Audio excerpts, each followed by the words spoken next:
Mission for ఆత్మనిర్భరత in pulses, పప్పుల్లో ఆత్మనిర్భరత సాధించడం లేదా స్వయం సమృద్ధిని సాధించడం. ఇక్కడ పప్పుల్లో 3 వెరైటీస్ గురించి మెన్షన్ చేశారు ఎక్స్క్లూజివ్గా బడ్జెట్లో. ఆ 3 వెరైటీస్ పేర్లను కూడా మనం గుర్తుపెట్టుకోవాలి. ఓకేనా? సో ఇక్కడ అబ్జర్వ్ చేస్తే ఉరద్, తూర్,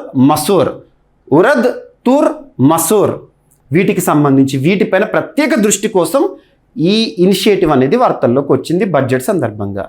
పప్పు దినుసుల ఉత్పత్తిలో దేశీయ స్వావలంబనను సాధించడం.